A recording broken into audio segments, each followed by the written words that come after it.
Bonjour à tous, aujourd'hui, premier épisode du podcast Prêt à 3. Aujourd'hui, on fait ça juste à deux, malheureusement. Anthony assiste sa conjointe à donner naissance à son fils. Par contre, aujourd'hui, on a un bon podcast. On reçoit un nouveau prêteur dans le domaine de l'hypothèque. En fait, on va recevoir Tony Morino de la financière WiseDay. C'est le créateur de cette financière-là, fait que ça va être super pertinent. Puis en plus de ça, il est apparu dans une édition de Forbes. Donc, on va avoir le plaisir de discuter avec lui aujourd'hui. Bonne écoute!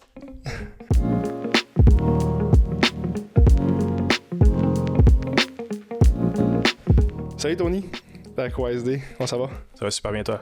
Ça va. En fait, aujourd'hui, on est avec toi, on veut vraiment apprendre à connaître c'est qui Tony, c'est qui WiseDay, d'où ça part.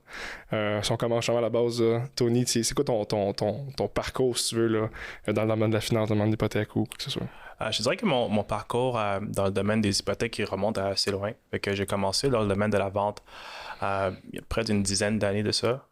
J'ai commencé à travailler comme vendeur de porte-à-porte. J'ai travaillé dans les institutions financières avant de me focaliser beaucoup plus dans les hypothèques. Mais j'ai travaillé chez Desjardins, j'ai travaillé aussi dans d'autres domaines que les ventes, la restauration, les loisirs, etc. Avant vraiment de me focusser à 100% dans les hypothèques. Mais c'est un parcours, je te dirais, qui est quand même assez atypique. Fait que j'ai pas eu un parcours en ligne droite. J'ai vraiment touché à différents domaines avant de pouvoir dire, OK, les hypothèques, c'est vraiment sur ça que je vais mettre 100% de mon temps. Exact. Tu as été des BDM un peu avec Desjardins puis d'autres prêteurs un peu. Dans le fond, quand j'étais chez Desjardins, je travaillais au service client comme caissier. Ensuite, j'ai fait quelques autres petits postes chez Desjardins avant de décider de devenir un courtier hypothécaire. Puis, je suis allé travailler chez Multiprêt. Donc, j'ai commencé. Il y avait un nouveau programme qui mettait sur place, qui s'appelait l'agent de bienvenue. Donc, c'est quelqu'un qui filtrait les appels pour les courtiers hypothécaires pour essayer d'envoyer de la qualité. Fait qu'on a commencé ce programme-là avant de transitionner comme un courtier hypothécaire. Puis, je suis resté courtier, je te dirais, chez Multiprêt pendant à peu près un an et demi, avant de transitionner vers une nouvelle startup qui venait tout juste de commencer. Fait que j'étais le premier courtier hypothécaire à travailler au Québec chez Nesto. Fait que c'est moi qui ai développé, c'est moi. Je travaille avec l'ensemble de l'équipe pour développer le courtage hypothécaire au Québec chez Nesto. OK. Puis question que j'avais en fait chez Multiprêt, c'est que tu as commencé un peu comme au centre d'appel un peu, là. C'était-tu un parcours normal chez Multiprêt ou c'est vraiment comme tu as commencé là parce que tu voulais aller courtier après ou... Dans le fond, qu'est-ce qui s'est passé, c'est que quand je travaillais chez Desjardins, j'avais eu la chance de rencontrer Jimmy Perrault. Donc, Jimmy Perrault, c'est un courtier qui travaille chez Multiprêt, un des meilleurs courtiers chez Multiprêt. Puis, en parlant avec lui, il me disait qu'il allait bâtir une équipe bientôt chez Multiprêt. Puis, il m'a parlé. Au départ, je savais pas c'était quoi vraiment le courtage hypothécaire. Fait que, Jimmy me dit, moi, je bâtis une équipe bientôt. Avant, je travaillais dans une autre institution financière. Puis, dès qu'il m'a dit ça, je dis, écoute, comment ça fonctionne le courtage hypothécaire? Ça marche quoi en hiver? Parce que j'avais aucune idée c'était quoi. Je connaissais juste le courtage immobilier. Puis, il m'a expliqué rapidement c'est quoi 5-10 minutes parce qu'il était assez pressé. J'ai dit, donne-moi ton numéro de téléphone, on va prendre contact. Puis, je dirais 5 heures plus tard, j'ai texté Jimmy, j'ai dit comment ça fonctionne pour les prochaines étapes. Il m'a mis en contact avec un recruteur, disons, chez Multiprêt. Puis en parlant avec ce recruteur-là, il m'a dit, écoute, il y a un programme de transition pour devenir courtier hypothécaire qu'on met en place présentement pour revamper, ils appelaient ça le centre de prêt, puis qu'on allait avoir des agents de bienvenue qui allaient aider les courtiers hypothécaires à faire beaucoup plus de volume en filtrant les appels. Puis je trouvais que c'était un programme de transition qui était super intéressant pour moi. Puis pendant que je fais ce programme de transition-là, c'est là que j'ai commencé à faire mon cours de courtier hypothécaire, parce que c'est un cours qui dure quand même 3 mois, je pense, avant avec l'OASIC ou 4 mois. Fait que pendant que je faisais mon cours, j'apprenais quand même à l'hypothèque parce que je filtrais les appels, donc je devais avoir les connaissances nécessaires pour transférer de la qualité au courtier hypothécaire. Puis comme j'ai fait ça pendant 4-5 mois, je pense. Puis ensuite, j'ai transitionné comme courtier. Fait que c'est pas un parcours qui est disponible, je pense, pour tous les courtiers, mais j'ai eu la chance, à cause que c'était vraiment un nouveau programme qui mettait en place, de rentrer dedans. Puis ça m'a permis d'apprendre un peu plus l'hypothèque beaucoup plus rapidement, puis d'avoir le contact client avant même d'être un courtier.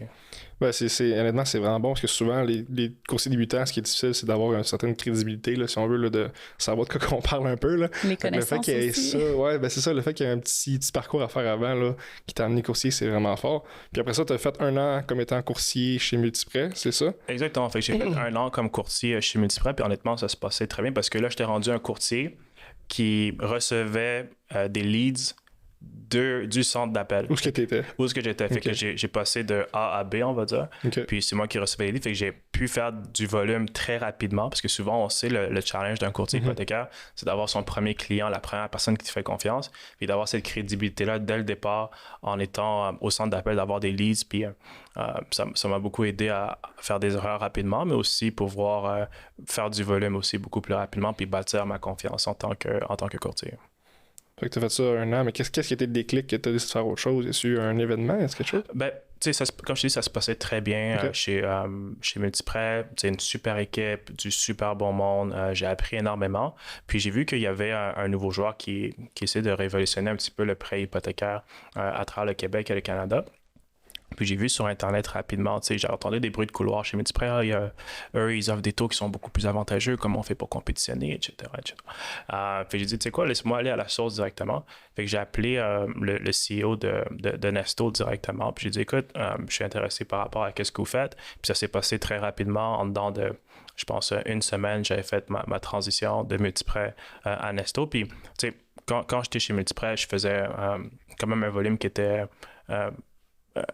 quand même assez, que tu peux vivre très bien avec. Puis je suis passé de ça à quelque chose qui est vraiment incertain, une startup qui est promis à rien, ou ce que tu es vraiment...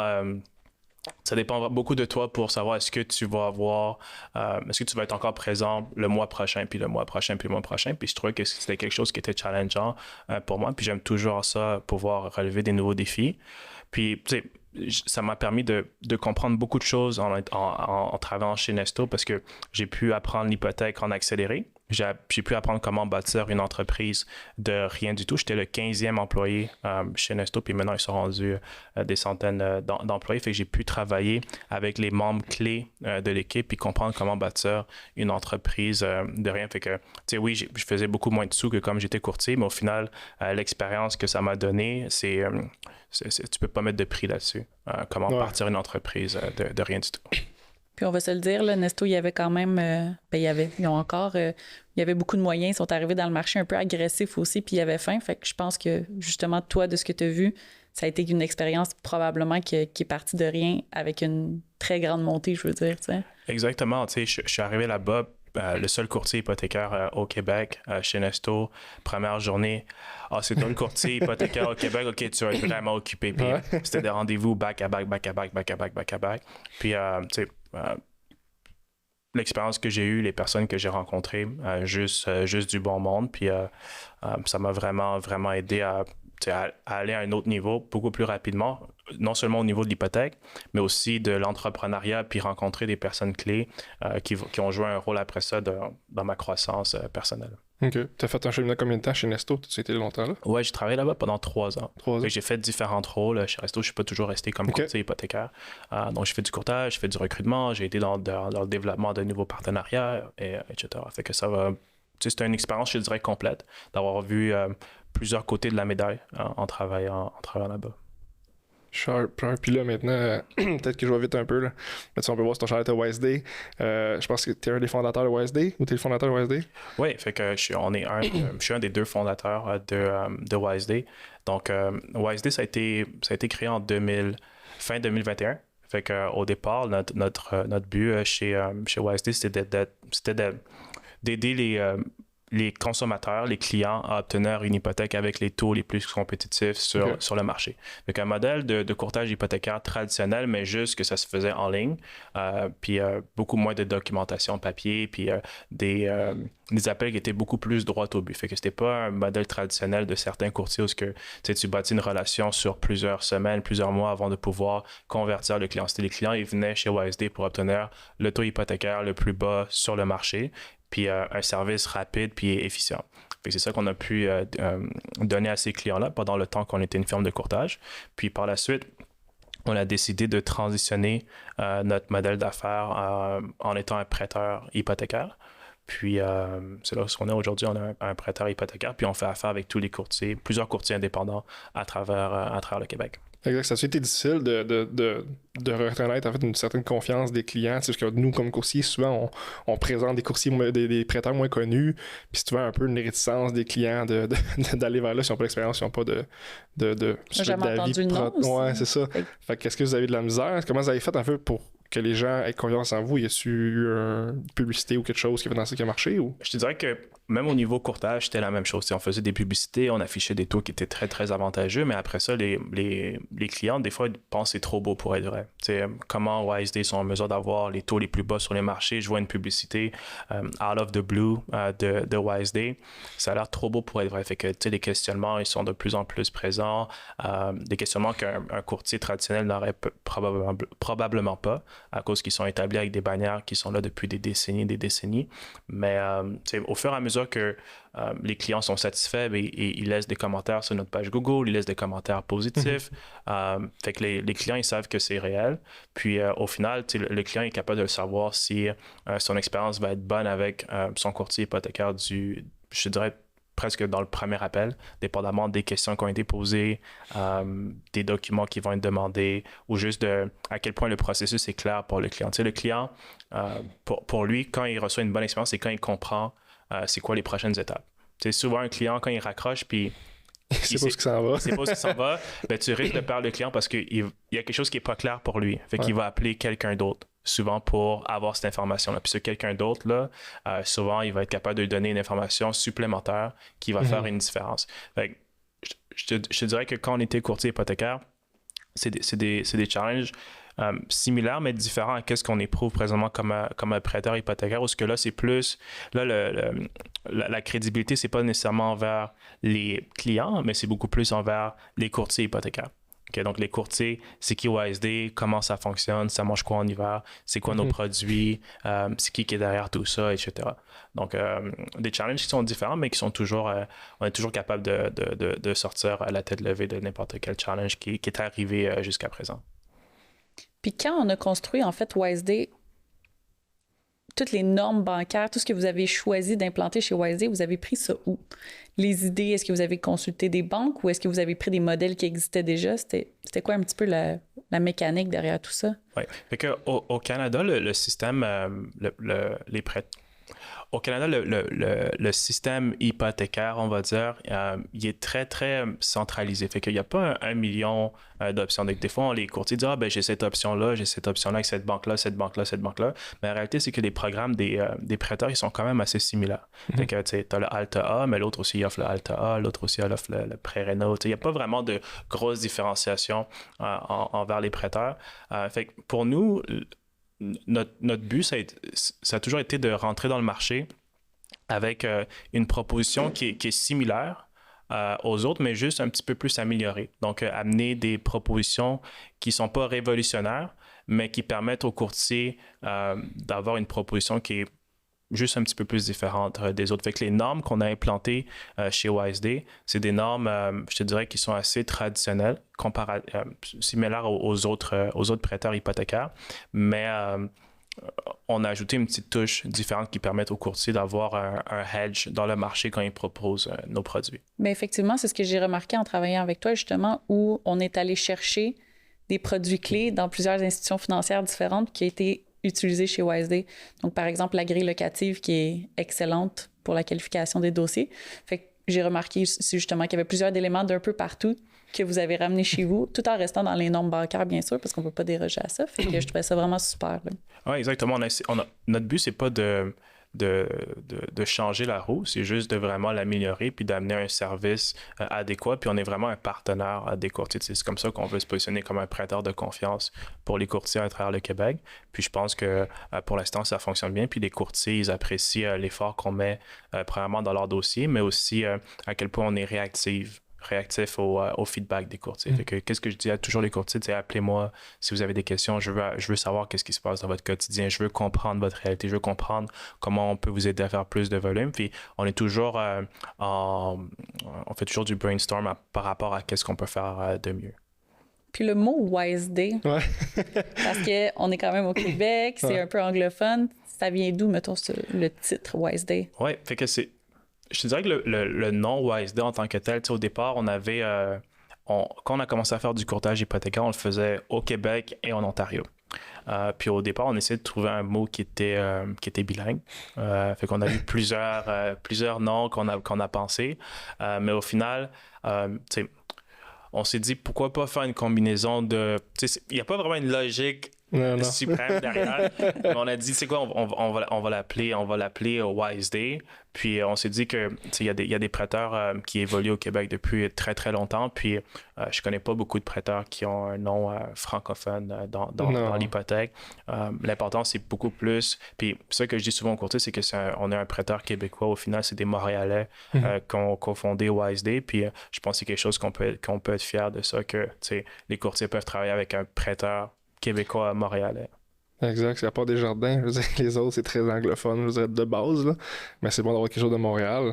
Puis, dans le fond, moi, la question qui m'amenait, c'est quand vous avez fondé, vous avez transféré de cabinet de courtage à un prêt, en fait, une banque, quelqu'un qui prête de l'argent.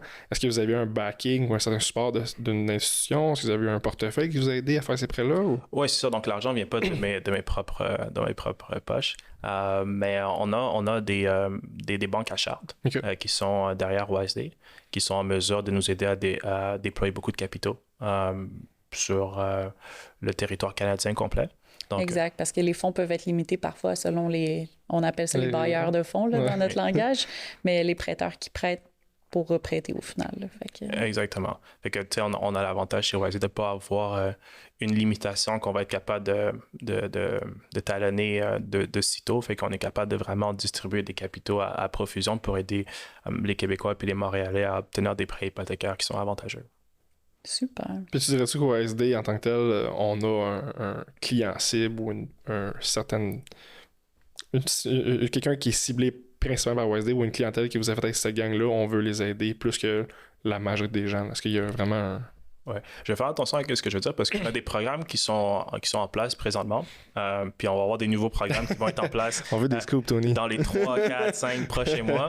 Mais je te dirais, en date d'aujourd'hui, qu'est-ce qu'on vit? C'est on a un prêteur virtuel, mais dans le A. Okay. Donc, on n'est pas dans le prêt privé, dans le prêt B ou quoi que ce soit. On est vraiment dans la clientèle... on va dire traditionnelle. La grande générale. Clientèle traditionnelle, exactement. Puis, des achats, des transferts, des renouvellements, des clients qui sont à la recherche activement, des taux qui sont avantageux avec des conditions de prêt hypothécaire qui sont permissibles, donc des petites pénalités en cas de bris de contrat, des options de paiement anticipé qui sont avantageuses, des possibilités de transférer l'hypothèque sur une nouvelle propriété, des hypothèques qui sont assumables. Donc, vraiment, des produits qui sont complètes. Qui leur permettent d'avoir une flexibilité. Fait que je te dirais que c'est un mix de taux très, très avantageux avec un produit complet qui leur permet d'avoir une tranquillité d'esprit qu'ils sont capables d'avoir cette flexibilité-là si c'est nécessaire. Puis côté, justement, produits et tout ça, de ce que je comprends, c'est qu'il n'y a pas de restriction dans vos produits, c'est ça? Exactement. Tous nos produits hypothécaires chez OASD, c'est des produits sans restriction. Donc, on a fait le choix à l'interne de juste offrir des produits standards, donc qui permettent aux courtiers de toujours avoir un avantage, que ce soit des taux qui sont similaires à ceux des autres virtuels ou sinon similaires à ceux des prêteurs pour les clients qui sont un peu plus magasineurs de taux, on va appeler ça comme ça. Donc, ils ont toujours la possibilité d'avoir des produits standards. Impeccable. C'est vraiment fort. Honnêtement, pour nous, le fait d'avoir un prêteur qui nous aide à avoir un avantage dans sa compétition, parce que notre défi, c'est souvent de se battre contre la banque que le client est déjà là. Fait que d'avoir un prêteur qui est là pour essayer de challenger un peu les taux ou les produits, c'est bon. Là. Mais qui a faim, un prêteur qui a faim, qui a envie d'aller chercher de la nouvelle clientèle. Surtout avec les dernières années, avec les taux qu'on a eus, puis tout, ça fait du bien d'avoir quelqu'un qui gratte par le bas au lieu de par en haut. Là. Exact. Ça fait différent. Puis je suis content que tu dises ça parce qu'on veut vraiment être un partenaire de tous les courtiers hypothécaires. J'ai été courtier dans le passé, je sais c'est quoi la réalité, je sais c'est quoi avoir un dossier par mois, 2 dossiers par mois, puis que ce dossier-là, ça doit bien se passer parce que on veut pas quand t'es courtier hypothécaire, souvent t'es travailleur autonome, c'est comme ça que t'es capable de vivre ta vie, aider ta famille et tout ça. Donc, on veut s'assurer que le dossier qu'on reçoit du courtier, on le traite comme si c'était le seul dossier qu'on avait durant le mois aussi de notre côté. Fait que même si on a une semaine avec 50% de plus de dossiers qu'on pensait, on va quand même traiter ton dossier comme si c'était le seul qu'on avait reçu durant le mois. Puis le courtier est capable de le ressentir quand on reçoit son dossier. Fait qu'on est capable de avoir une approche, je dirais pas par la main, mais on laisse le courtier... on tient le courtier au courant de ce qui se passe tout le temps par rapport à son dossier. Ouais, pour nous, je pense que c'est important ça parce que souvent, on avait beau donner le service le plus impeccable du monde, si on envoie ça sur le prêteur puis c'est long, c'est interminable, c'est quand même nous qui paraît mal au final. Là. On est au premier front sur les difficultés, ouais. C'est ça, fait que ça arrivé dans notre vie de courtier qu'on fait tout le dossier est parfait, le client est satisfait, mais quand on arrive avec la soumission, ou c'est un désastre parce que soit il y a des BDM qui sont pas leurs affaires ou certains professionnels qui sont pas là ou les prêteurs en général qui ont des ou un débordement aussi. Ça peut un débordement, tout le printemps, c'est le bordel dans le monde de l'hypothèque, là, ça va très vite. Fait que je dois avoir quelqu'un comme vous qui adapte nous l'expérience qu'on a eue, ça a été impeccable, rapide, vraiment bien. Fait que ça fait du bien d'avoir du monde comme vous là, dans le monde. Là. C'est ça, des fois, quand ils ont encore faim, là, ils sont agressifs, là, ils vont répondre au téléphone. Exact. On va toujours répondre au téléphone. Mais moi, j'aimerais ça aussi qu'on parle un peu d'un switch, en fait, un transfert hypothécaire, parce que on parle beaucoup d'achats dans le marché, puis ça a pris une grosse portion. Mais là, avec les renouvellements qui s'en viennent, les taux d'intérêt qui ont monté, on va se le dire, mais le switch devient une option quand même assez intéressante, puis on n'en parle pas beaucoup. Mais dans le reste du Canada, ça gagne vraiment en popularité versus un refinancement. Fait que ça tente-tu de nous jaser de ça? C'est quoi un switch ou un transfert? Oui, bonne question. Puis je suis vraiment content que tu poses cette question-là parce qu'il y a beaucoup de courtiers hypothécaires qui m'appellent puis ils me disent Tony, comment je peux faire un peu plus de volume cette année? Est-ce que tu as des trucs pour moi? Qu'est-ce que je pourrais faire? Puis je dis, écoute, tu te focuses beaucoup sur les nouvelles achats, les partenariats avec les courtiers immobiliers, mais la réalité, c'est que en 2025 et 2026, il y a entre 45 et 55% des Canadiens qui vont renouveler leur hypothèque. Fait qu'il n'y a jamais eu un meilleur moment pour focuser sur les renouvellements parce que c'est un marché... le marché des renouvellements, c'est un marché au minimum de 450 milliards par année. Fait que, il y a tellement de possibilités à ce niveau-là pour grandir son book d'hypothèque. Puis, qu'est-ce que je dis aux courtiers, c'est que tu as tout à gagner pour un renouvellement. La plus-value pour un client de passer d'une institution financière à une autre, c'est similaire à changer d'une compagnie de téléphone à une autre. Souvent, quand tu es dans la même compagnie, avec le même prêteur, au départ, on t'offre un taux hypothécaire qui est super avantageux. Puis lors du renouvellement, le taux hypothécaire est un petit peu moins bon. Puis les courtiers, souvent, ils ont un peu peur de contacter le client. Puis souvent, le client dit « j'ai pas envie de renvoyer la documentation, puis faire tout le processus. » Mais la réalité, c'est que le switch en tant que tel, c'est la meilleure façon de grossir son volume hypothécaire. C'est quand je travaillais avec une autre bannière, je te dirais que la majorité de notre volume, c'était beaucoup des renouvellements. C'était pas mal juste ça qu'on faisait. Puis souvent, les courtiers, quand ils font des transactions d'achat, ils sont vraiment, vraiment stressés parce que tu as un délai de financement de 10, 14 jours. Puis là, le courtier immobilier qui talonne derrière où est-ce qu'est la lettre, est-ce que la lettre. Avec le renouvellement, tu as beaucoup plus de temps pour faire ta transaction. Tu peux vraiment prendre ton temps d'avance, ouais. 3-4 mois d'avance. 3-4 mois d'avance. Puis je te dirais que le client, vraiment là, il va vraiment apprécier le travail du courtier parce que le courtier a vraiment le temps d'aller magasiner les produits de chaque prêteur. Tandis que pour un achat, c'est « OK, je connais ce prêteur-là, je sais que ça va bien fonctionner, je sais que ça va aller vite, j'ai besoin de la lettre de financement en 3-4 jours parce que sinon, ça va aller mal de l'autre côté. » Tandis que le renouvellement, c'est « OK, on a du temps, je suis capable de voir un peu plus les taux, ils s'enlignent vers où? Est-ce qu'on devrait attendre un petit peu avant de soumettre le dossier? Est-ce qu'on devrait envoyer le dossier ici pour le moment puis attendre un petit peu parce qu'il va y avoir une baisse de taux? Est-ce que tu veux le 4 ans, le 3 ans, le 5 ans? Fait que je te dirais, les renouvellements, c'est un gros plus pour les courtiers. Surtout que quand les courtiers sont avec des banques traditionnelles, le plus à gagner, il est beaucoup plus gros qu'avec un prêteur virtuel. Si tu fais un switch d'un banque à un prêteur virtuel, tu vas gagner beaucoup plus qu'un prêteur virtuel à un autre prêteur virtuel. Parce que souvent, les prêteurs virtuels, ils offrent au renouvellement des taux qui sont quand même avantageux comparativement aux 6 grandes banques où là, les taux sont vraiment pas dans le marché lors du renouvellement. Fait que je dirais aux courtiers, quand les clients que vous avez fait durant les 5 dernières années, les 3-4 dernières années, focussez beaucoup sur ceux qui sont avec des banques, les 6 grandes banques. Vous allez avoir beaucoup plus de succès pour transférer ce book d'hypothèque-là à un autre prêteur virtuel comme WiseDay ou sinon avec un autre prêteur pour qui les conditions sont favorables aux clients. Puis non seulement ça aussi, c'est que les grandes institutions financières ont coupé, on va dire, pas dans la clientèle, mais dans les employés beaucoup. Puis maintenant, on voit beaucoup des offres de renouvellement automatique. Donc, par exemple, je suis sur mon accédé.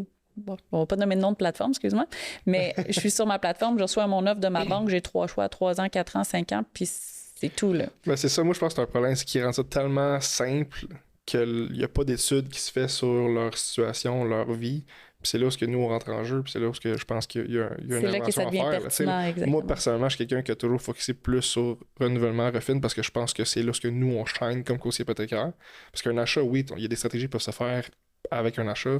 Mais je pense que les courtiers ont plus de potentiel à montrer leur savoir-faire qu'un refinancement, un renouvellement pour les placer avec des stratégies à long terme, court terme, whatever.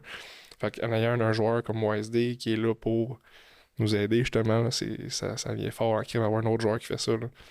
Oui, c'est ça. Puis, tu sais, quand on fait des présentations avec les courtiers, on met beaucoup d'accent sur le renouvellement parce que des fois même, il y a des frais de notaire qui sont payés par la nouvelle institution financière. Des fois, on est capable de payer les pénalités, rajouter jusqu'à 3 000 sur l'hypothèque. Les frais de notaire, on est capable de rajouter des fois sur l'hypothèque. Fait que pour le client, je te dirais qu'il y a juste du positif à changer d'institution financière lors de son renouvellement.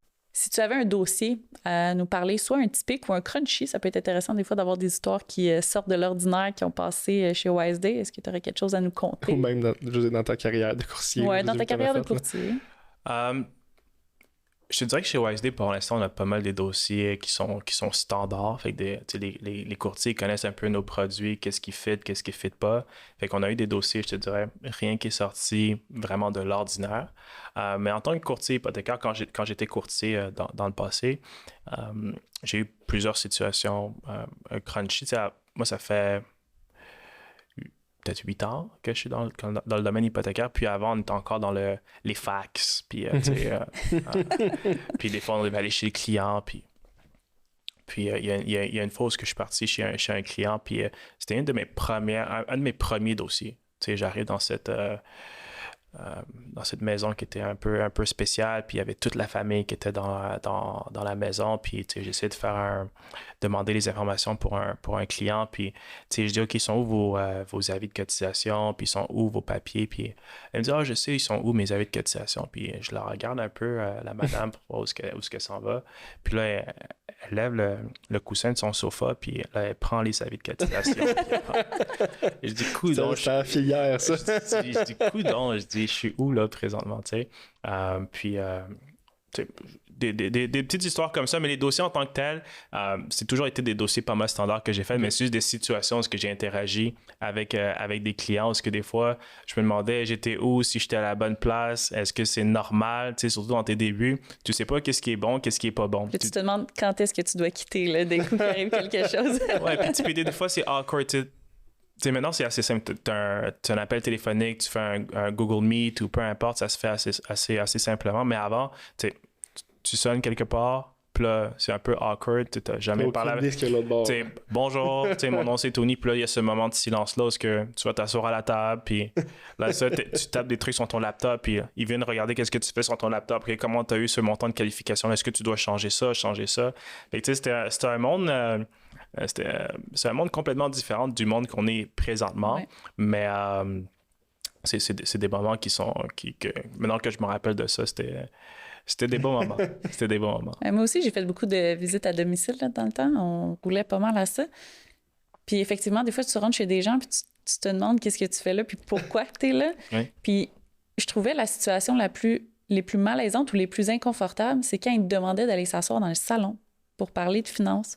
Mais premièrement, tu es assis sur un divan, tu es tout croche, tu essaies de tenir ta tablette sur le bord du bras, puis là, ils te donnent de l'information, puis il faut que tu écoutes en essayant de... Tu veux-tu un verre d'eau? Non, j'ai déjà les mains pleines, puis il n'y a pas de table autour. Puis là, tu leur demandes, on peut-tu aller à la table? On n'en a pas. OK, c'est bon, on va faire ça très, très vite. Je sors d'ici, envoyez-moi ça plus tard. Mais ouais, effectivement, il y a des situations où tu te dis, bon, mais ça peut pas durer, là. Oui, exactement. Tu sais, il y a tellement de situations, je suis sûr que les courtiers, ils ont vécu, puis j'aimerais ça avoir une compilation à un moment donné, puis je suis sûr que je vais avoir plein de fun à écouter tout ça, mais honnêtement, être courtier hypothécaire, c'est un des plus beaux métiers du monde, puis c'est pour ça que je suis tellement heureux d'être dans une position où je suis capable d'aider les courtiers à apprécier beaucoup plus leur travail, parce qu'au final, tu sais, souvent, tu essaies de trouver une passion, un emploi du temps qui te permet premièrement de subvenir à tes besoins, qui te permet d'avoir une bonne estime de soi, d'aider les gens, puis d'avoir un impact réel. Puis je pense qu'être courtier hypothécaire, ça rassemble tout ça ensemble. Puis il y a juste du bon à être un courtier hypothécaire. Tu es vraiment là pour aider les gens à sauver des sous, prendre des bonnes décisions. Puis pour moi, c'est un des... les finances aussi, parce que souvent, les gens sont mal organisés, Ben, je trouve, les gens financièrement. sont juste pas informés, je pense. Je pense qu'il n'y a pas d'aide, il n'y a pas d'accès facile à savoir comment gérer nos finances. Ouais, puis il n'y a les... pas d'éducation non plus à l'école sur les finances. Là. C'est ça. Exactement, c'est incroyable. Puis je suis sûr que vous l'avez vu plusieurs fois. Vous parlez avec des gens qui ont fait des carrières incroyables, puis des notions de base qui sont inexistantes sur les finances ou sur même les hypothèques. Il y en a qui ils travaillent dans X domaine, puis tu penses que ils ont les connaissances nécessaires, puis la conversation va être une conversation qui va être assez smooth. Ça, OK, ben, je sais que la conversation, ça va être... puis finalement, ça va te prendre 3 heures parce que la personne est vraiment dans le champ sur ses connaissances. Ben, un exemple qui est assez concret, là, c'est surtout les comptables. Je trouvais que ça arrivait donc souvent que les comptables étaient... Les pires cordonniers mal chaussés. Exactement, c'est les pires cordonniers mal chaussés. Puis là, tu arrivais dans leurs finances, on va restructurer ça. Puis là, une fois que tu leur remontes avec les chiffres, ils sont comme « Ah, ben oui, ben j'ai jamais pensé à ça. » Ben c'est ça, parce que tu es sur la limite de la fiscalité puis sur la limite des finances, mais eux, ils se tiennent côté fiscal. Ouais. Oui, puis avec les comptables, tu dois toujours être très, très précis. C'est une personnalité beaucoup bleue. Il faut sortir les bons chiffres. Les bleus, ils vont regarder la virgule, qu'est-ce qui s'est passé, puis ils ont leur Excel préparé avant l'appel avec toutes les informations, puis ils t'envoient ça avant l'appel. Comptable ingénieur, c'est des clients... Je dirais pas difficile, mais c'est des clients parce que tu dois être très sharp. Très, très sharp. Exact. Ouais. Mais toi, de côté, mettons, y a-tu un aspect comme courtier hypothécaire que tu t'ennuies, que tu te dis hey, ça, là, je referais ça demain matin juste pour ça? Honnêtement, c'est d'avoir pas les dossiers compliqués, mais les dossiers où le client il est pas nécessairement sûr qu'il va avoir son financement. C'est toujours arrivé qu'un client, son dossier, il est pas borderline, mais c'est pas un dossier facile, puis il connaît pas l'hypothèque, puis il te fait vraiment confiance pour la transaction. Il met toutes ses ressources dans tes mains, il veut pas magasiner ailleurs, il dit écoute, j'ai aimé notre premier appel, je te fais confiance pour avoir le financement.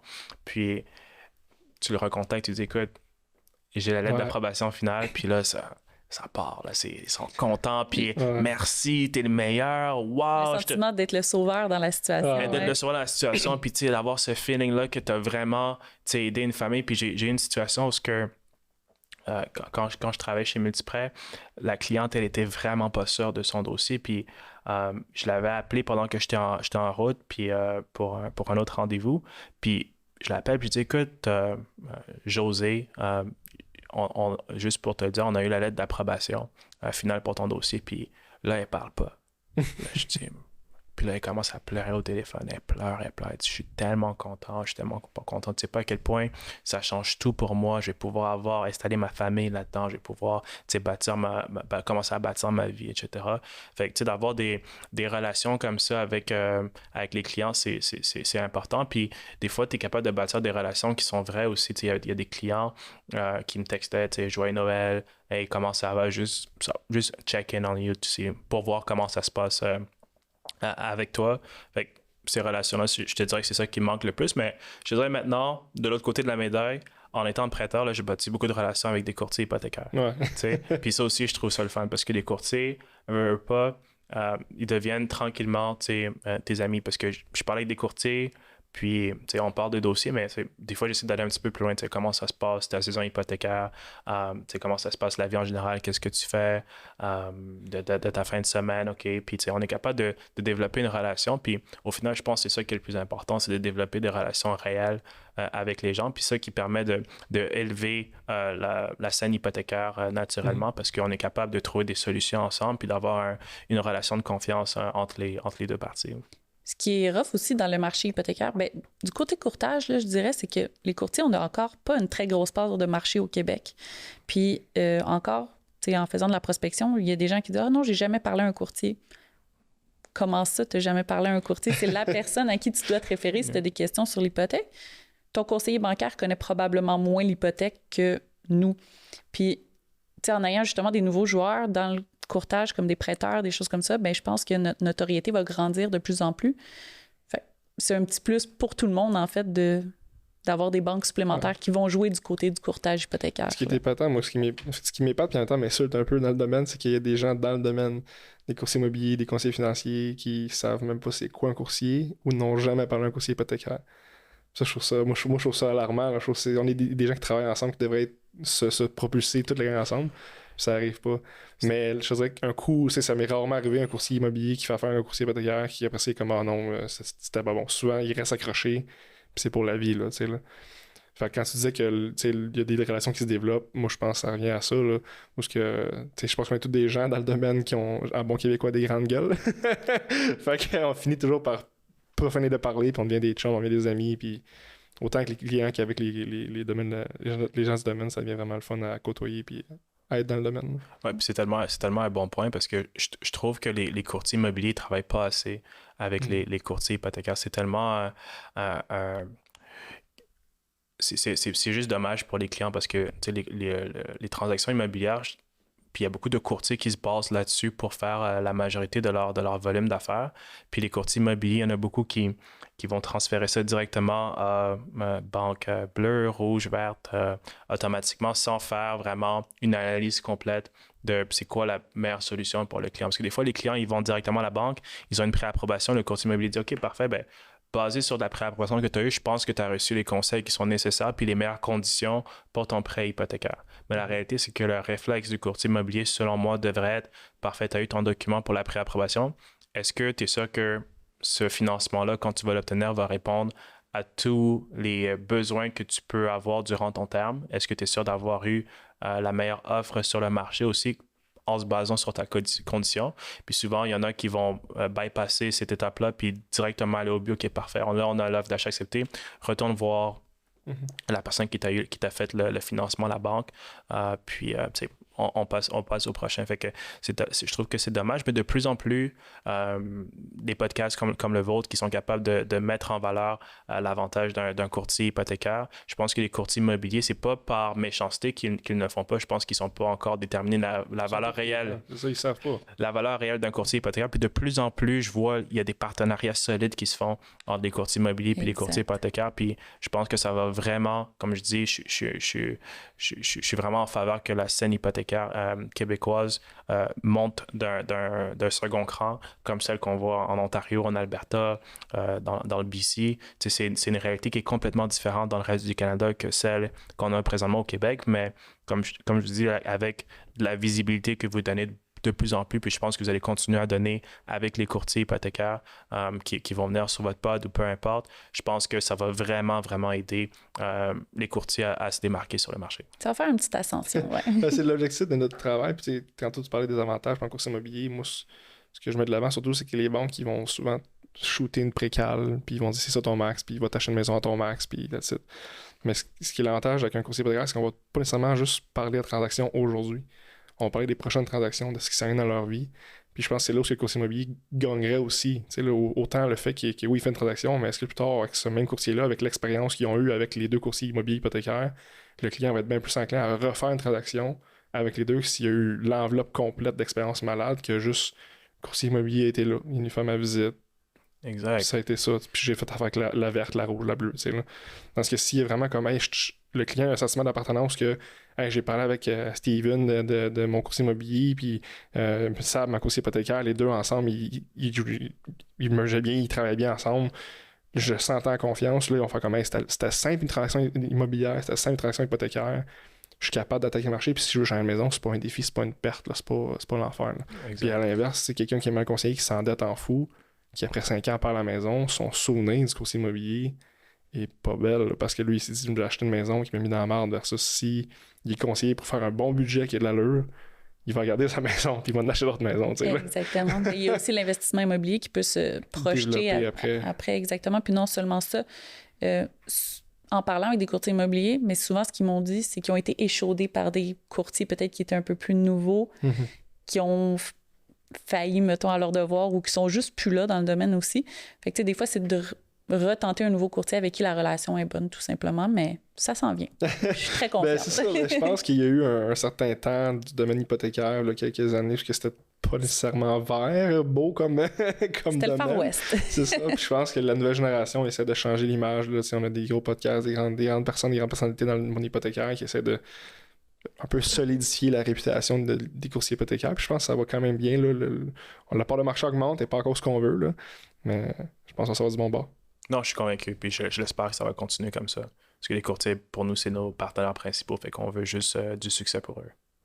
Pas de courtier, pas de WSD. Pas de courtier, pas de WSD. Méchant dicton.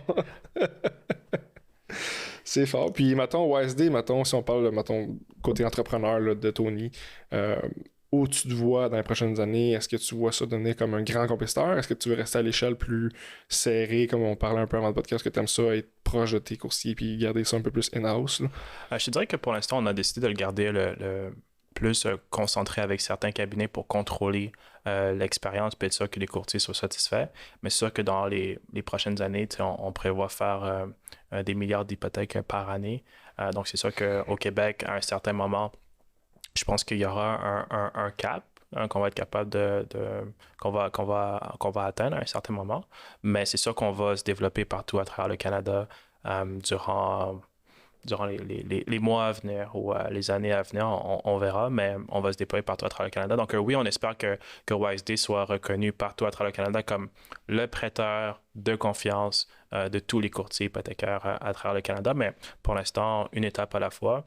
Puis, comme j'ai dit avant le pod, c'est que pour l'instant, on est très satisfait de la réaction des courtiers, de l'engouement par rapport à un nouveau prêteur qui rentre dans le marché avec des solutions qui sont innovatrices puis qui leur permettent d'avoir des fois un avantage concurrentiel par rapport à d'autres courtiers.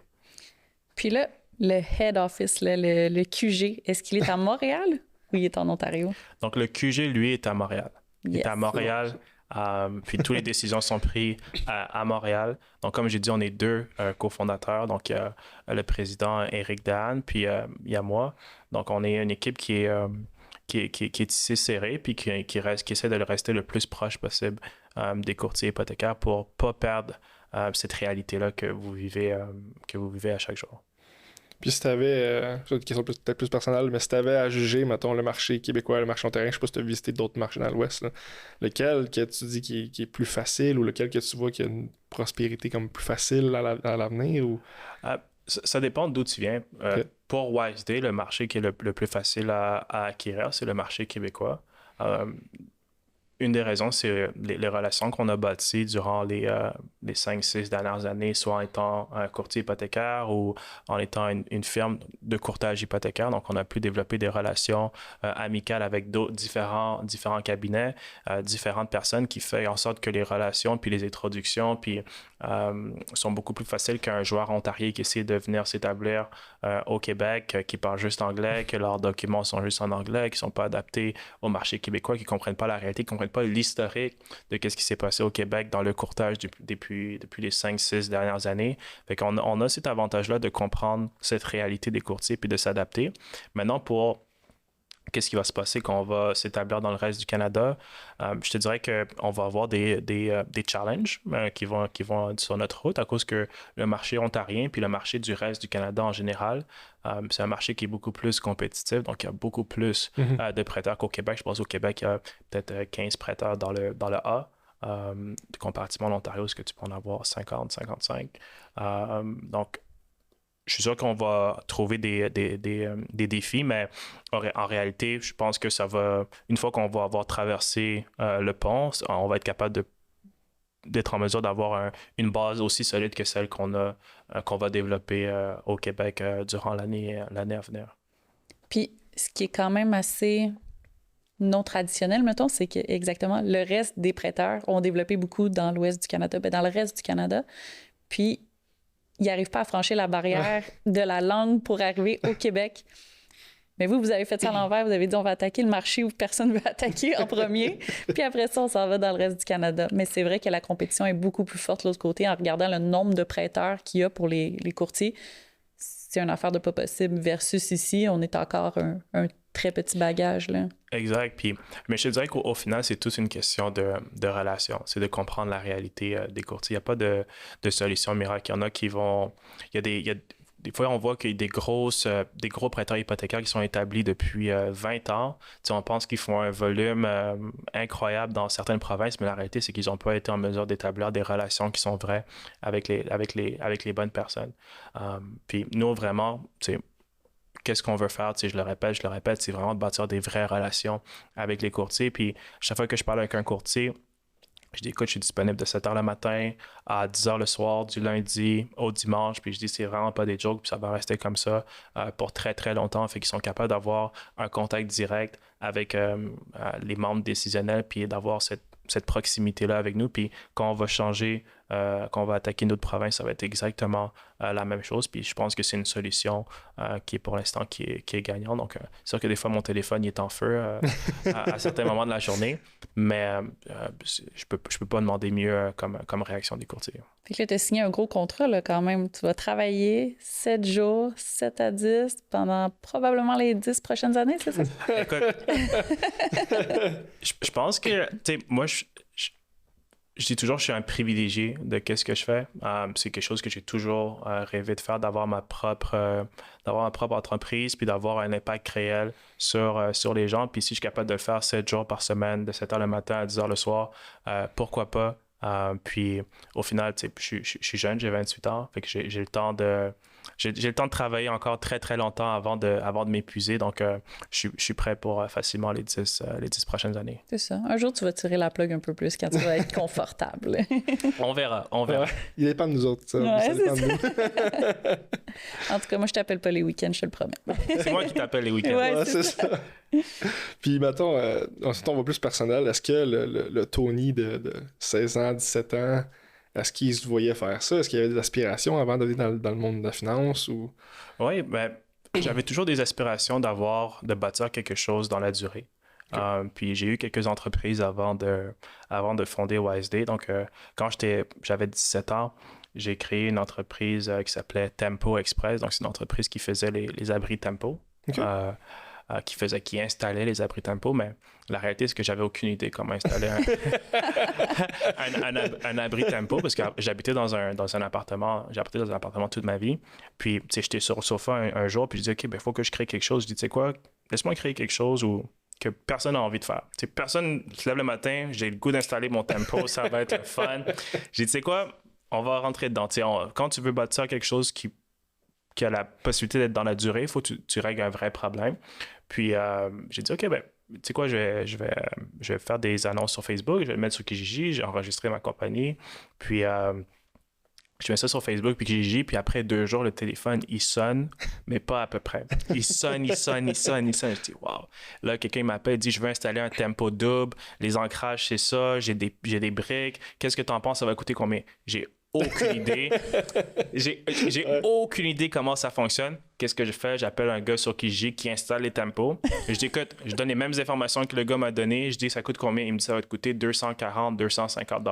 Je dis, parfait. J'appelle le gars qui m'a appelé pour la soumission. Je dis, écoute, je suis capable de le faire à 290. Est-ce que tu es intéressé? Il me dit, OK, 275. Parfait. Là, je mets en contact le gars que j'ai contacté. Plus le gars qui m'a appelé. Puis je faisais le différentiel entre les deux. Le différentiel avec les deux à chaque fois. J'ai dit au début, ça fonctionnait quand même bien, tu sais. J'avais beaucoup de rendez-vous. Donc, tu étais un broker d'installation d'abri Tempo. C'est bon? Exact. Mais la réalité, c'est que ça a brisé assez rapidement parce que c'est pas tout le monde qui travaille bien dans ce domaine-là. Puis après ça, ils t'appellent toi. Hey, c'est mon Tempo, il a volé dans les heures, tu l'as mal installé, il revient l'installer. C'est pas moi qui l'ai installé. J'appelle la personne qui a fait l'installation. Écoute, je suis occupé, j'ai pas le temps pour ça. Puis tu sais, t'as pas vraiment de recours. C'est pas mon employé, c'est un gars que j'ai contacté sur Kijiji pour qu'il vienne installer. Puis des fois, tu sors l'argent de tes poches, tu dis, OK, désolé pour ça, trouve-toi un autre installateur pour faire ton Tempo. Puis des fois, OK, ben, la personne qui faisait l'installation paye au complet le 290 $ à l'installateur. Là, je cours après l'installateur pour avoir la différentielle. Impossible de le rejoindre.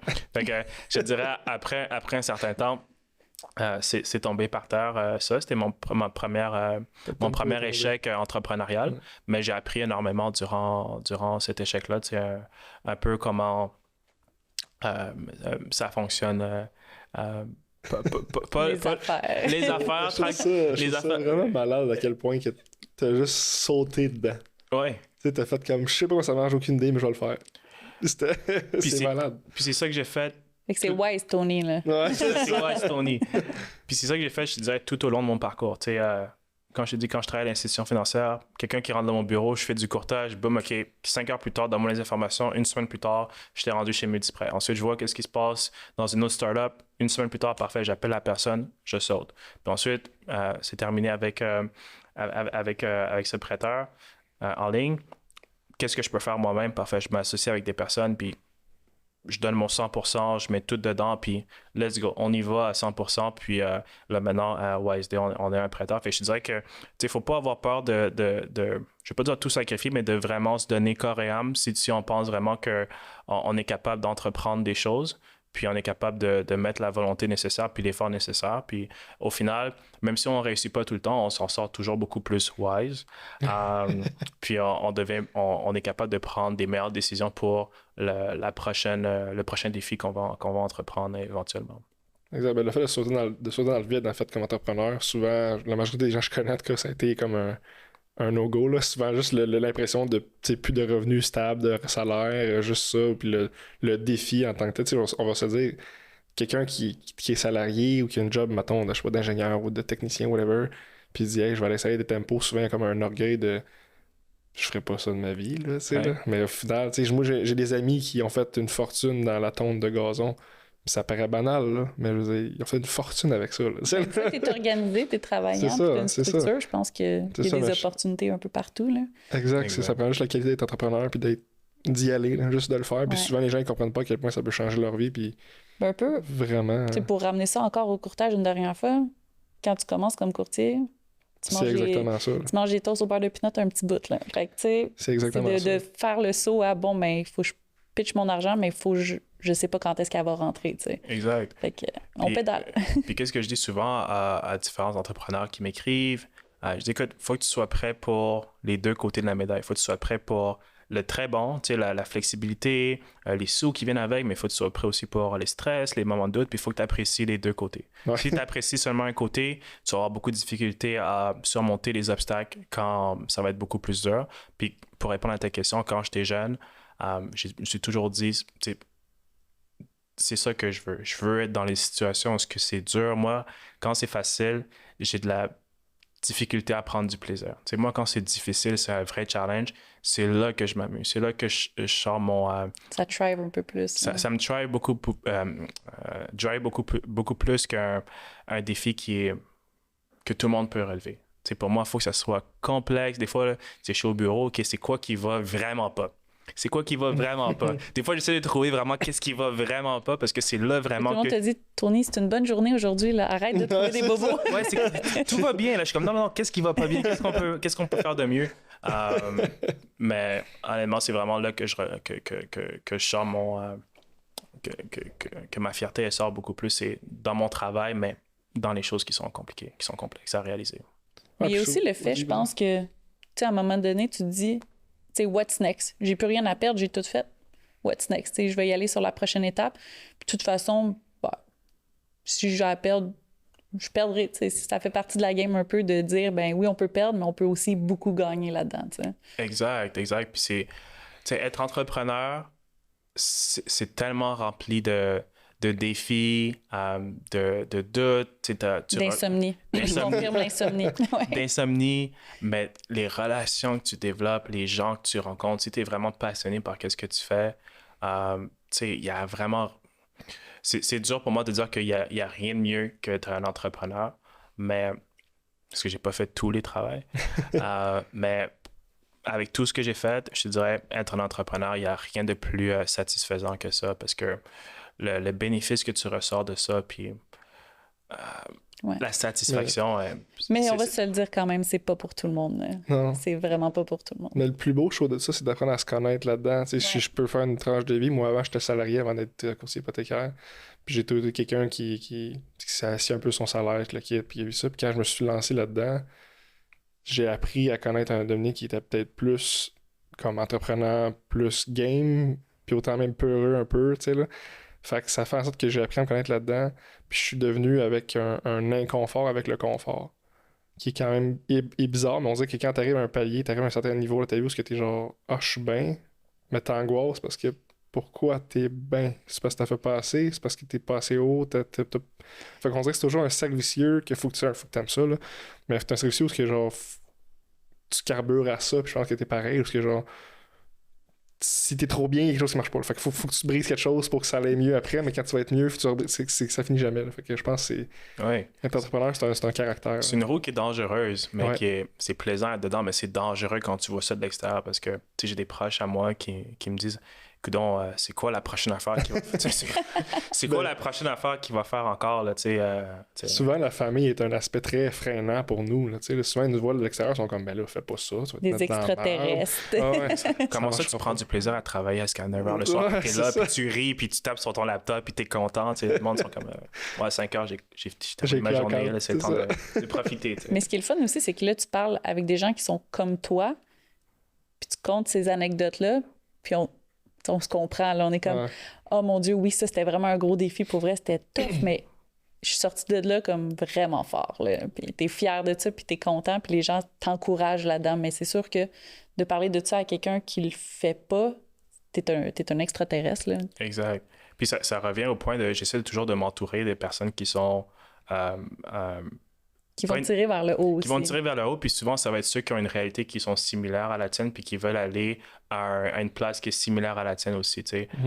Je peux parler avec un de mes amis qui est très proche à moi, que lui, tu sais, il me pousse toujours vers le haut, toujours vers le haut. Puis je peux parler avec une autre personne que c'est quelqu'un que j'aime, que j'adore, mais au final, les conversations, ça va me pousser vers le bas un peu trop. Fait que j'essaie de garder mon cercle d'amis, mes proches, qui vont être capables de m'amener toujours vers le haut. Puis je pense que c'est une des clés aussi pour avoir du style, de s'entourer des personnes qui sont drivées comme toi. Puis les conversations sont beaucoup plus faciles. Tu sais, des fois, je vais au restaurant, je parle avec des personnes. Puis c'est triste à dire, mais pour moi, si je parle pas de business, de growth, tu vas me trouver très, très silencieux. Tu vas me trouver, presque malaisant. Tu vas me parler... Si tu parles de gossip et tout ça, tu vas me voir, je vais être en train de travailler sur mon téléphone, puis tu vas pas m'entendre de la journée. Mais dès que tu commences à me parler un peu de chiffres, mon téléphone va tomber, puis là, je vais commencer à être capable de parler avec toi. Fait que je te dirais, c'est tout. Ça semble, là. Veux pas, c'est comme ça que ça fonctionne. J'ai trouvé que c'était un bout difficile, moi, comme début d'entrepreneur, quand on commence de pas faire un ménage d'amis, mais un peu de se faire mettre d'en face que le cercle d'amis que tu as ou les amis que tu côtoies, les gens que tu côtoies beaucoup, c'est pas nécessairement du monde qui te comprennent. C'est de quoi, moi, je trouve qu'il est quand même difficile. Des fois, tu as des amis que tu veux garder proches, mais tu le sais que n'importe quoi que tu vas leur dire, ils n'ont aucune idée de ce que tu vis finalement. Mais ils disent ah ouais, ça va bien aller, whatever. Ils pensent que t'es fou. Ouais, ils pensent que t'es fou, mais puis des fois, il y en a même qui c'est genre, ils pensent qu'ils te comprennent, puis en répondant à des phrases comme ah, ça va bien aller, t'es bon, t'es capable. Mais tu le sais qu'au final, genre, ils ont rien compris ce que tu fais, ils ont aucune idée, puis ça fait du bien de retrouver des gens, c'est comme nous autres, notre trio qu'on se parle beaucoup, des gens comme toi, Tony, qui vivent un peu la même chose. C'est quoi qui est unique, je trouve, là, entre entrepreneurs, que certains gens ne comprennent pas, là, c'est quoi, là? Non, c'est ça. C'est tellement le fun de pouvoir parler avec d'autres entrepreneurs qui vivent des situations similaires à la tienne. Puis les conversations peuvent aller tellement loin. Tu sais, tu parles d'une petite chose, puis tu commences à A, tu finis à Z super rapidement. Tu sais, ça va quand même assez vite quand tu parles avec des personnes qui sont déjà avec toi. Exact. Puis sans nécessairement juste côtoyer tous les jours ces personnes-là, mais c'est dire qu'il y a une personne... En tout cas, moi, c'est comme ça que je me suis positionnée quand j'essayais... Quand on commence à pédaler, dans le fond, tu vas t'accrocher à des gens qui savent déjà où ils sont, puis où ils sont rendus, puis toi, tu sais que tu veux te rendre là, mais il n'y a rien de mieux que de tourner autour de cette personne-là, là, d'aller t'accrocher à ça, puis de dire, bon, ben lui il est là, moi aussi, je vais aller là. Puis après ça, tu vas trouver quelqu'un d'autre que lui est là, ben toi aussi, tu vas aller là. Fait que c'est de continuer toujours à en apprendre plus avec ces gens-là, sans nécessairement que ça soit tes amis le week-end non plus, là, mais t'accrocher aux gens qui vont te montrer quelque chose, qui vont te donner du concret. Là. Il faut pas que ce soit mal vu aussi d'être un peu limace, c'est pas ça l'objectif. Non, c'est puis ça. Puis souvent, entre entrepreneurs, les gens sont très... J'ai jamais connu un entrepreneur qui est pas fier d'aider quelqu'un ou qui veut... Souvent, les gens ils veulent tout aider quelqu'un d'autre, même si c'est compétition directe ou indirecte. Il y a souvent quelque chose qu'ils veulent que tout le monde se pose par en haut, parce qu'au final, tout le monde se pose en haut, ça va tout mieux aller. Là. J'ai rarement entendu un entrepreneur dire « Ah, lui, il est pas bon » ou lui... Genre souvent, c'est comme... Ils sont très positifs dans la vie. Là. C'est plus facile. Non, 100%. Puis à part tes tampos, t'avais-tu d'autres... T'as dit que t'avais d'autres business. Est-ce que t'as eu d'autres projets cocasses ou quelque chose du genre? Ou... Ouais, ben j'ai fait encore une fois du courtage, on va dire, pour les autos. Okay. J'avais une compagnie qui s'appelait Morino Auto, quelque chose comme ça.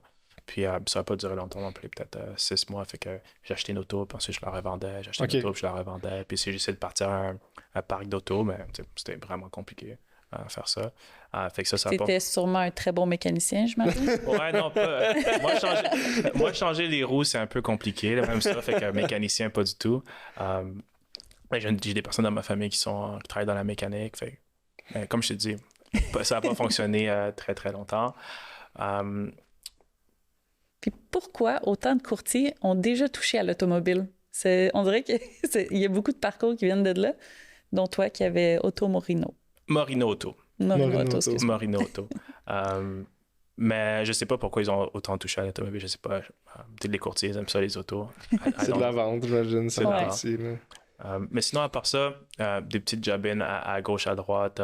J'ai souvent parti des petites choses avec mes amis. Puis au final, des fois, ça a très bien fonctionné, mais on a quand même dû fermer. Des fois, on avait une super entreprise avant la COVID. Puis ensuite, avec la COVID, ça, tout a shut down.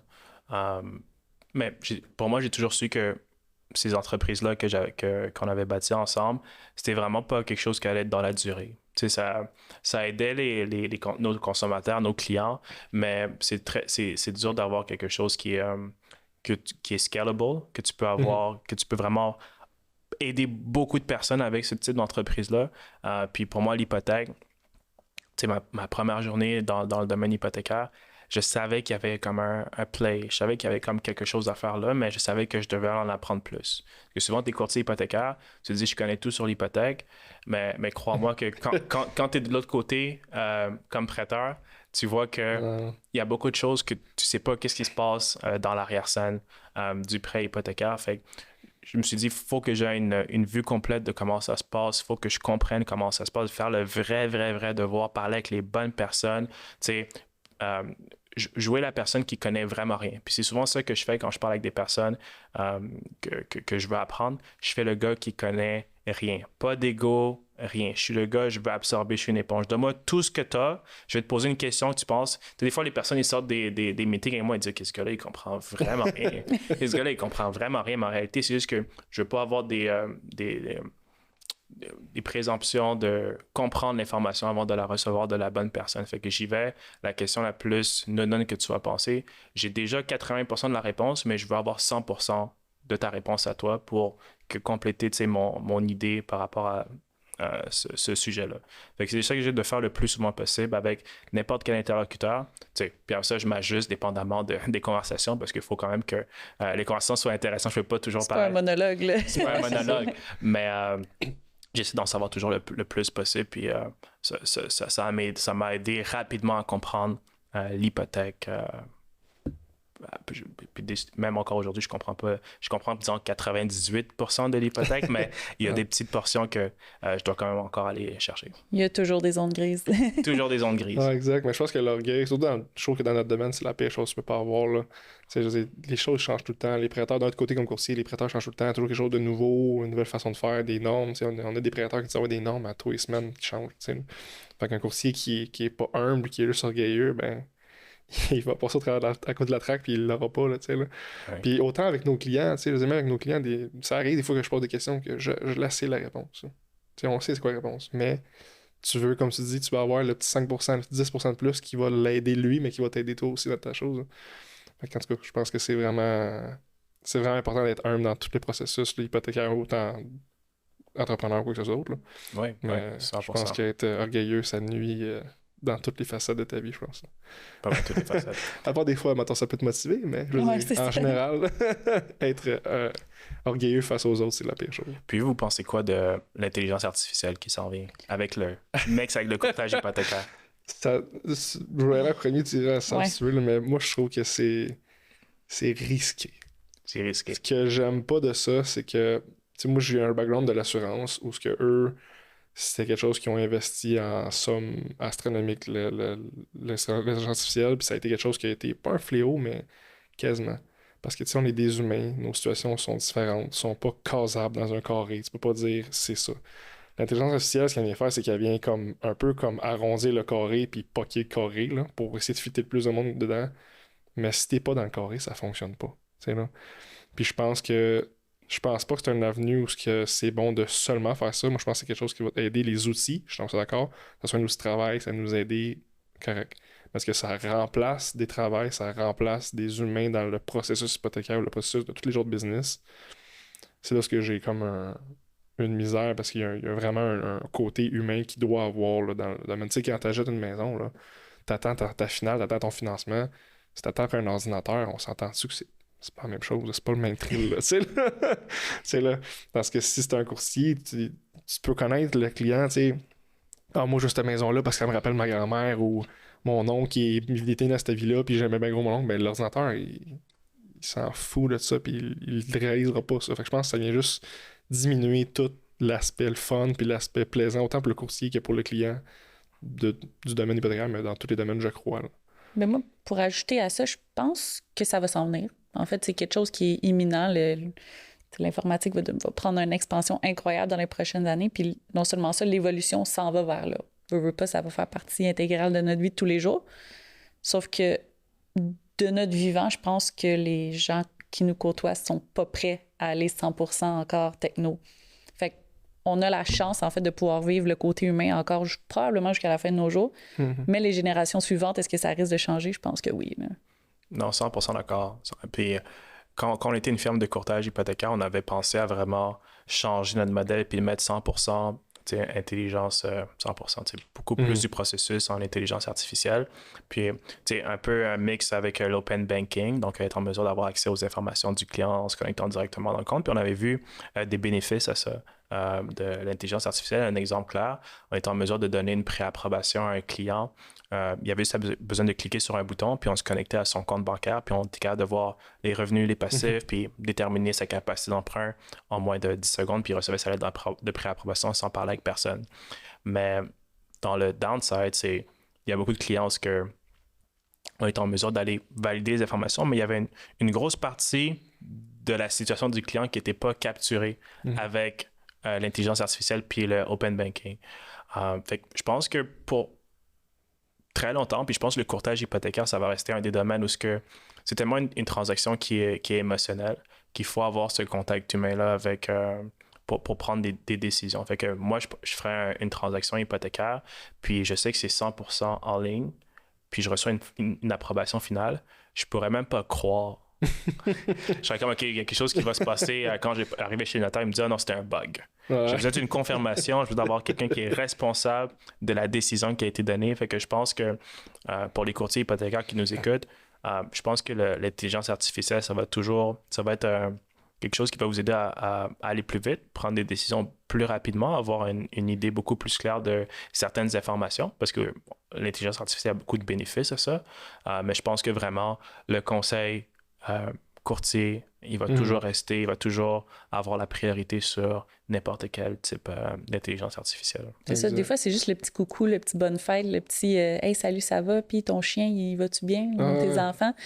Juste ça l'amène le petit plus que je pense qu'il garde la chaleur humaine, en fait. Fait que, non, j'ai confiance que ça va être plus un outil, en fait, l'IA. L'outil, puis même, tu sais, juste ChatGPT, on est tous coupables dans le domaine du service client. Je révèle pas nos secrets. Tout le monde utilise ça, c'est normal. Ouais. Ça s'en va là, mais comme on parlait justement, il y a une limite à ça, il y a quelque chose qui marche pas. Tu sais, comme tu parlais que ça va chercher des informations, ça fait vraiment juste poquer le carré, est-ce que ça inclut des gens, mais c'est pas nécessairement parce que en théorie, tu rentres dans le moule que c'est ça ta solution. Là, là. Fait que comme tu dis, là, je c'est un bon outil, mais je pense pas que ça va aller. Je pense pas que c'est bon que ça aille plus loin que ça. Là. Moi, la médaille que j'ai vue, c'est dans l'assurance que moi, j'étais du côté réclamation de sinistre, parce que les gens, quand ils brisaient leurs affaires, j'étais là. Puis, ce qui arrivait, c'est que les polices en ligne, les assureurs font ça. Tu vas en ligne, ça prend 60 secondes, t'as une police. Mais quand il arrive un sinistre, c'est souvent là que tu l'as fait en ligne, t'as pas été conseillé, t'es pas couvert pour ça, ou t'es pas totalement couvert pour ça. Ça crée des flamèches, puis même encore aujourd'hui, c'est encore le même, parce que t'es mieux de parler à quelqu'un qui sait quoi qu'il parle, qui va t'aider à avoir une bonne couverture pour justement là, pas avoir de problème quand ça va arriver. Fait que c'est un peu une affaire, nous. Là. Si tu t'en vas dans des projets, je sais pas, tu veux t'acheter autre chose, ou tu veux t'acheter des rénovés, whatever. Tu sais, t'as peut-être plein de projets avec ton immeuble où ce que tu consultes pas, tu veux juste faire un ordinateur, mais c'est chip le meilleur tour, puis ça veut pas dire que ça va être la meilleure option quand tu vas vouloir faire d'autres choses. Fait que je pense pas que ça a sa place à long terme ou dans le domaine totalement. Ouais, comme Sabrina a dit, je pense que ça va arriver, mais on n'aura pas le temps de le voir. On n'aura pas le temps de le voir. On va le voir venir, mais on n'aura pas le temps de l'expérimenter, je pense. C'est ça. Je suis contente de ça, prend quand même un petit peu. Non, mais les outils que ça apporte, c'est vraiment cool. Là. Ouais. Non, honnêtement, tu sais, j'utilise aussi quelquefois ChatGPT. Je suis un coupable aussi. Puis c'est un outil qui est incroyable. Là. Oui. C'est incroyable. Il y a tellement de compagnies qui sont bâties juste avec le back-end de ChatGPT. Les robots en ligne, puis donne-moi des informations, puis tu es capable de faire pas mal n'importe quoi. Tu mets les prompts derrière, récolte-moi cette information-là, soit cette personne-là fait ci, fait ça, puis... J'ai écrit mon premier contrat légal grâce à ChatGPT. Puis je suis sûr qu'il était excellent. C'est toi qui l'as signé, tu me le diras. Good. Non, c'est le fun, ChatGPT, mais des fois, tu sais, j'étais quelqu'un qui se considère qu'au plus jeune, j'écrivais quand même des beaux textes. Et là, j'ai quand même appris. Par exemple, depuis qu'il y a ChatGPT, je suis comme, on va aller sur ChatGPT, ça va se faire tout seul. Puis souvent, en écrivant des emails, maintenant, genre, dans un certain moment, j'ai eu de la misère à écrire email parce que comme je me fiais trop là-dessus, tu sais. Là. Ouais. Puis genre, là, je l'utilise de moins en moins ChatGPT parce que je suis comme, c'est pas bon que je suis plus capable d'enfiler 15 mots sur une phrase puis de demander ça a-tu du sens, ça n'a pas de sens, tu sais. Là. Tu questionnes ton orthographe, t'es comme, OK, ben là, j'ai-tu bien écrit ça? Ben, tu perds confiance en toi-même, c'est fou, là, tu sais. En fait, moi, je peux pas perdre confiance en mon français parce que mon français est complètement pourri. Fait que ChatGPT, c'est juste mon ami. Là-dessus, là, c'est... Non, mais autre que la calligraphie ou de ton orthographe ou quoi que ce soit, c'est vraiment plus la composition du texte. Ah, mais tu dis, là, non, downgrade le mental de 1, tu dis ça. Puis là, je te dis, ça revient à un niveau un petit peu plus normal. Ouais.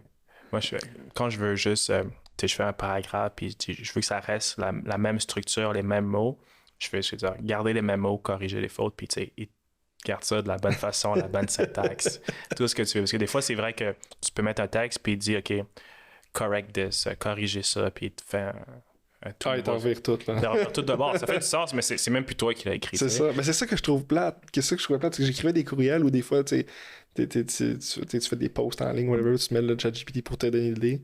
Puis là, quand tu le relis, t'es comme, c'est bien froid. Genre, il n'y a pas de personnalité, il n'y a rien.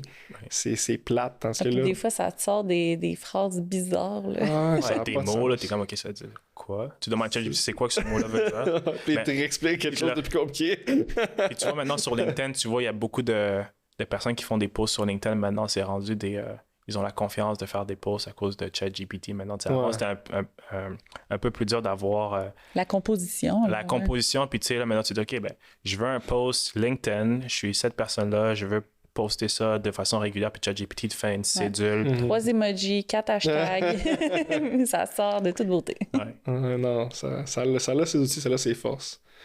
Encore une fois, moi, je pense qu'il n'y a rien comme une plume personnelle de quelqu'un qui écrit comme que lui il sent. Là. Je pense que c'est mieux. Là. Mais bon.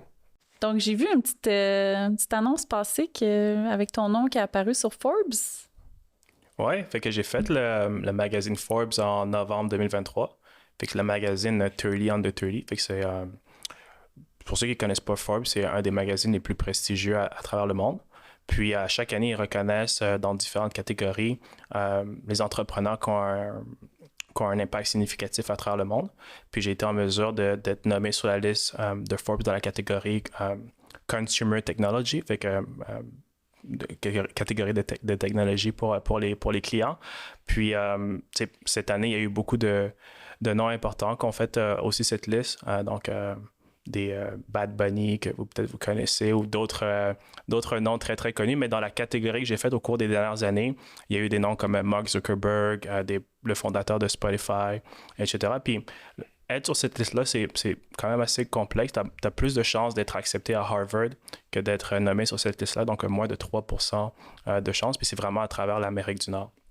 C'est un processus qui est extrêmement compliqué, puis que je suis très, très content d'avoir été en mesure d'être sur cette liste-là. Puis j'ai reçu énormément de bons messages du premier ministre du Québec, du ministre de l'Économie, des personnes assez connues à travers les États-Unis. Fait que je suis super content d'avoir fait cette liste.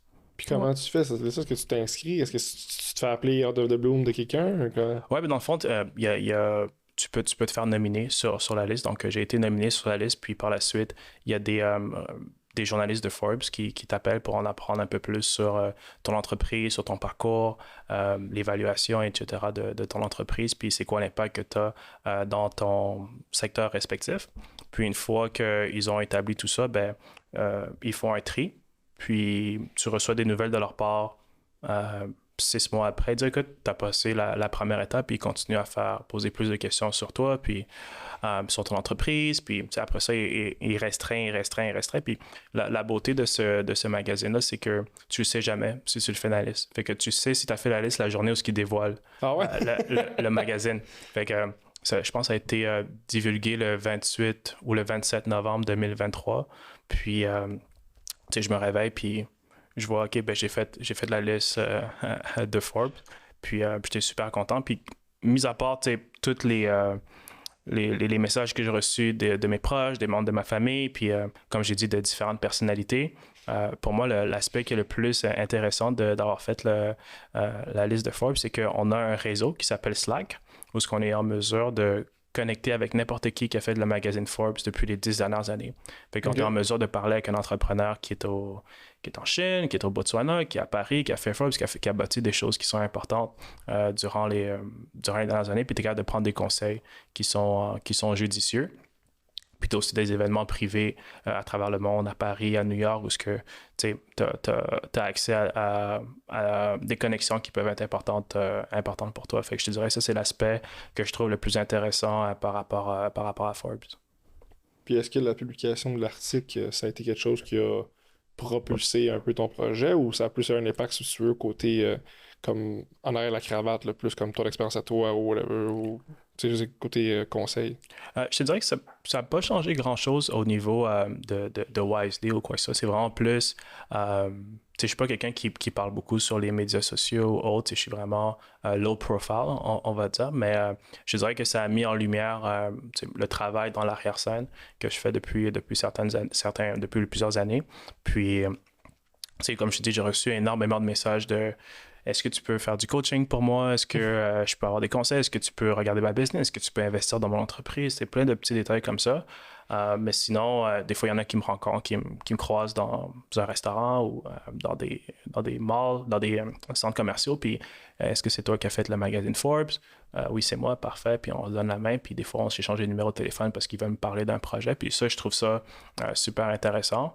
Mais mis à part cela, au final, toujours le même Tony, travaille tous les jours, parce que c'est facile de se laisser distraire par rapport à qu'est-ce qui va avec Forbes, mais la réalité, c'est qu'au final, tu es un entrepreneur, puis tu dois rester focus sur la mission initiale, puis la mission, c'est de faire en sorte que ton entreprise a du succès, puis tu es capable de délivrer de la plus-value pour tes partenaires qui sont les courtiers. Je suis impressionnée. J'ai pas de mots pour dire, mais félicitations, première des choses. Puis c'est vraiment remarquable ce que tu as atteint. Wow. Merci. Puis est-ce que tu te sentis un peu comme... je connais pas vraiment c'est quoi le processus de Forbes, c'est quoi le processus de tout ça. Est-ce que c'était plus comme un petit processus un peu en arrière de la caméra, ou c'est plus comme entrevue téléphonique avec une personne, puis parle plus ou moins? C'était quoi? C'était genre un gros standing quand tu t'as fait tout ça, ou plus ou moins? Je te dirais, le processus en tant que tel, c'est un gros processus parce que ils te demandent beaucoup de questions, mais après ça, tu as des juges. Puis les juges, il y a des fois, je pense qu'en 2015, c'était Mark Zuckerberg, un des juges pour la catégorie. Cette année, c'était d'autres personnes moins connues, mais dans le domaine de la finance ou de la technologie, c'est des gens qui sont quand même très, très connus, qui ont bâti des entreprises qui ont beaucoup de succès. Fait qu'après ça, chacun de ces juges-là, ils regardent ton profil, qu'est-ce que tu as accompli, qu'est-ce que tu fais. Puis, ils disent, OK, ben, voici les 30 qu'on prend pour la liste de 2023. Fait que, c'est des gens qui ont du succès, qui comprennent ta mission, puis qui disent, OK, lui, c'est lui qui va faire la liste de Forbes pour de 2023. Puis, comme je dis, c'est un processus qui est nord-américain. Fait que tu compétitionnes contre des personnes aux États-Unis, à San Francisco, dans les Seattle, qui sont des hubs pour la création d'entreprises. Puis, d'être un Montréalais, puis d'avoir fait la liste de Forbes, c'est sûr que c'est quelque chose que je suis vraiment reconnaissant qu'ils ont été en mesure de me choisir. C'est ça, c'est comme une médaille aussi à travers tout ton travail que... Ouais. La reconnaissance, c'est un peu quand même si tu dis que tu es restaurateur, il y a quelque chose de glorifiant là, à faire, c'est juste avoir ton nom là-dedans, puis ça peut te propulser vers d'autres projets. Là, on espère que tu vas rester avec nous, mais c'est ça, ça vient d'ouvrir un paquet de portes, j'imagine, là, pour d'autres, tout plein d'affaires. Beaucoup de connexions, je te dirais. C'est ça que... Puis les connexions, ça t'amène à différentes portes, mais tu es à une connexion proche d'avoir un nouveau projet, d'avoir une nouvelle opportunité pour... différentes entreprises que tu veux bâtir éventuellement dans le futur, puis de bâtir des vraies connexions. Pour moi, c'est toujours par rapport aux relations puis aux connexions, parce que tu as besoin de ça pour réussir dans la business. Puis qu'est-ce que je dis à tout le monde, c'est la business, c'est le sport ultime pour moi. Puis il n'y a rien de plus difficile que de réussir dans l'entrepreneuriat. Puis je prends beaucoup de fierté à faire ce métier-là, puis d'avoir ces connexions-là, c'est quelque chose qui te donne un avantage concurrentiel pour aller beaucoup plus loin, mais surtout plus vite. Y a-tu une personnalité qui t'a fait comme « Aïe, aïe, cette personne-là m'a écrit ». Est-ce qu'il y a quelqu'un qui t'a fait comme « Wow ». Fait que dans le réseau Slack, il y en a plusieurs qui m'ont écrit des personnalités. Je sais pas si vous écoutez un peu le basketball ou de la NBA. Puis non, mais il y a certaines personnes qui m'ont écrit, qui sont quand même assez connues. Mais au Québec, je dirais le premier ministre, c'était quand même assez intéressant d'avoir un message de sa part. Il l'a mis sur son Twitter, en gros et en large. Sinon, il y a quelques acteurs. Des vedettes quand même. Oui, une fois que le premier ministre le pose, ben après ça, il y a beaucoup de personnes qui s'intéressent à ça. J'ai reçu plusieurs demandes d'entrevues dans différents médias que j'ai malheureusement pas pu atteindre à cause que j'étais vraiment focusé sur WiseDay, puis continuer à délivrer pour les courtiers hypothécaires. Tu sais, justement, il y avait un gros événement à New York pour ceux qui ont fait la liste de Forbes, mais malheureusement, je ne pouvais pas atteindre cet événement-là à cause que j'avais une présentation à faire avec les courtiers hypothécaires. Puis pour moi, c'est ce que je vais à ce gros événement-là où je me focus sur la business. Puis j'ai décidé de focuser beaucoup plus sur la business. Puis je pense que c'est ça que chaque entrepreneur devrait faire. Donc, jamais laisser... la business de côté. Ouais, le succès, la business, te prendre dans la tête, au final, il n'y a rien qui est garanti, puis toujours rester terre à terre, puis focuser sur pourquoi tu as commencé au départ. Ça doit être quand même une décision très difficile, parce qu'à New York, ça devait pas être un petit événement là, qui a organisé, ça devait être quelque chose d'assez... Ouais, ça t'avait tous les artistes que tu peux penser qui étaient là, mais au final, aucun regret.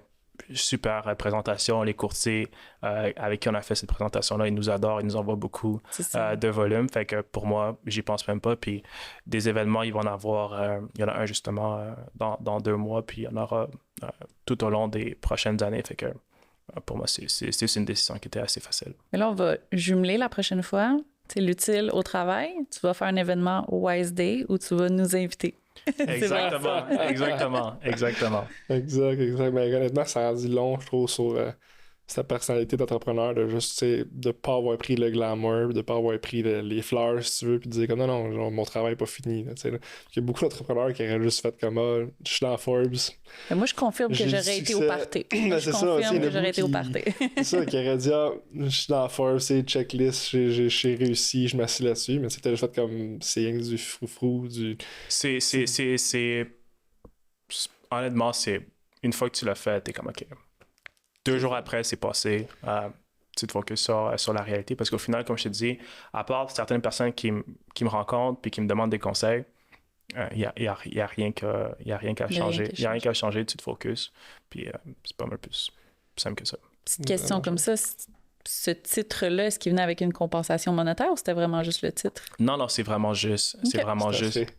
Oui, exactement. Ensuite, tu fais ce que tu veux, ce que tu veux avec, mais non, il n'y a pas de compensation monétaire. Tu as eu accès à des événements qui sont super intéressants. Je pense il y avait un événement à Détroit l'année avant, 2022, puis il y avait des personnalités comme Kendall Jenner, Machine Gun Kelly, beaucoup de noms qui ont fait Forbes durant les dernières années. Kylie Jenner.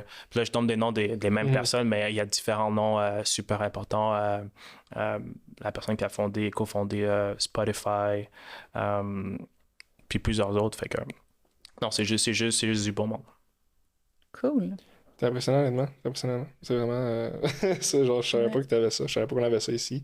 Puis tu sais, je veux dire, Forbes, moi, quand je pense à Forbes, je pense juste à les fortunes américaines. Je pense pas qu'on a ça au Québec. Je pense qu'on a ça au Canada. On dit qu'on a toujours un peu le syndrome au Canada de se downgrader, là, de se minimiser notre importance.